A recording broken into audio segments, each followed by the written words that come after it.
I will never smoke weed. Now, before I explain why I will never smoke weed, I want to make this quick little disclaimer.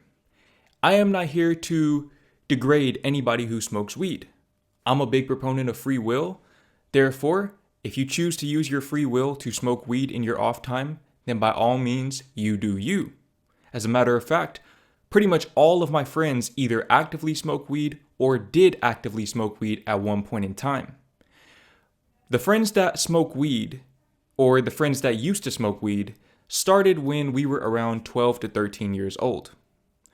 Now, around this time, we were in 7th grade, and I remember very vividly my friends coming to school one day and talking about something called Blue Dream, and talking about $20 a gram.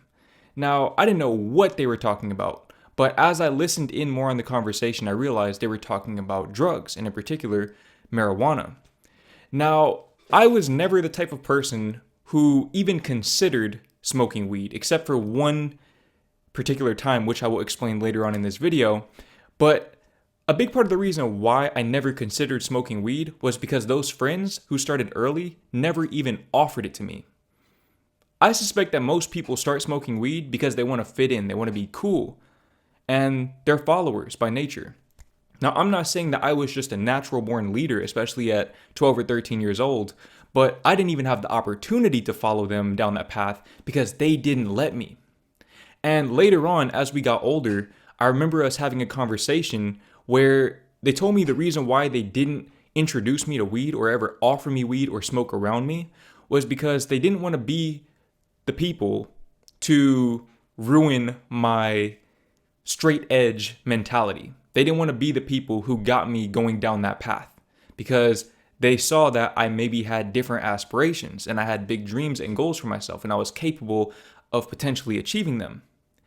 And of course, these are W friends, but I've even had this happen with other people who I would consider to be more of acquaintances. One good example of this occurred March 7th, 2020. Now, what happened March 7th, 2020? Just some context. At the time, I was going through literally the worst heartbreak of my whole entire life. Pretty much the only heartbreak I've ever experienced. But it was so devastating that I didn't even have the emotional bandwidth to deal with it. Now, just a little more context. March 7th, 2020 was the grand opening of this music studio that I had helped facilitate the opening of. That's a different story for a different day. Basically, I connected some people and we all came together to open this music studio in Dallas, Texas. So March 7th, 2020 was the grand opening at the music studio. And if you've never been to a music studio, people smoke weed there. All right, people are blowing that gas in the music studio. Best believe. Especially in this one, because this one was situated in an old vault in this old building in Dallas. So imagine just an old bank vault with a music studio inside, and in the booths, people are in there hotboxing. Now, on this particular day, I had reached out to the girl who had broken my heart, and I tried to make amends one last time, but to no avail. As a matter of fact, on that day, it became very apparent to me that I would never see her again. And the stress and the pain of knowing that I had just ruined that opportunity, an opportunity which truthfully was probably never even there. But at the time, I thought that I'd ruined the opportunity. It was too much for me to bear emotionally. I didn't understand how to cope with that degree of emotional distress. And so I remember they were all passing around the blunts, and they would kind of jokingly ask me if I wanted to take a hit. They knew I didn't smoke or drink, but they would jokingly ask me, but little did they know I was actually considering taking the blunt and taking a good hit, a big hit.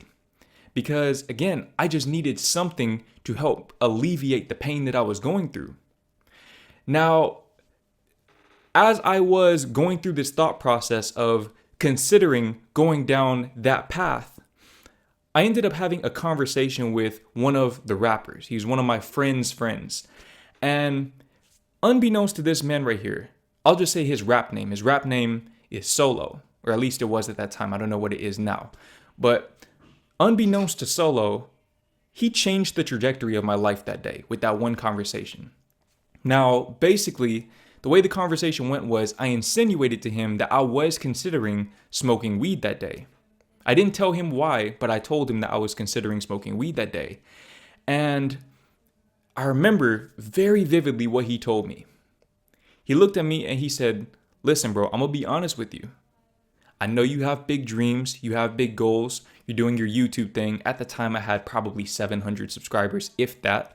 But he said, "You're doing your YouTube thing, you have these dreams. Don't start smoking weed.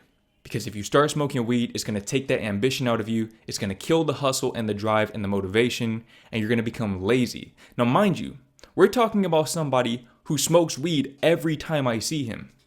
Pretty much every time I've ever seen Solo, it was only a few times, and it was always at the music studio, but pretty much every time I saw him there, he was one of those people passing that blunt around. So when he told me that, I knew I can never smoke weed.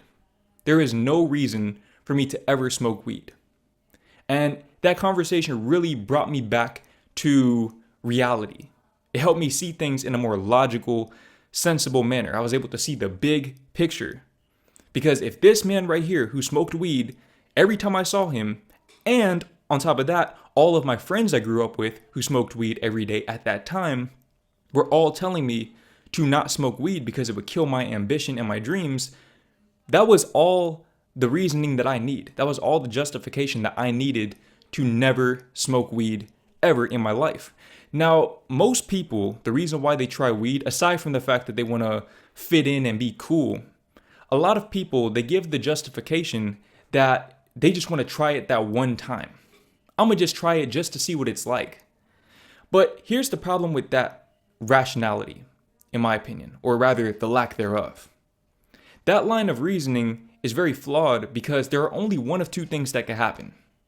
Either you have a bad experience with the weed, which means that you wasted your time and probably your money, and maybe even your life, depending on how that situation plays out. You get something that's laced, or you get caught with it and you live in a state where it's not legal, etc.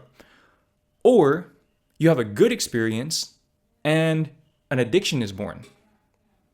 If you have a good experience with weed, which is really the ideal scenario, then you're going to become addicted to it. So why would you even expose yourself to the possibility of becoming addicted to weed, knowing what that could lead to? Okay, you know weed is a gateway drug, as they like to say. Why would you even expose yourself to that possibility? Addiction is crippling. And although I've never been addicted to weed, I did struggle with addiction in my own right, particularly pornography addiction. Now, I'm going to make a video in the near future, if I haven't already, explaining how pornography addiction ruined my life.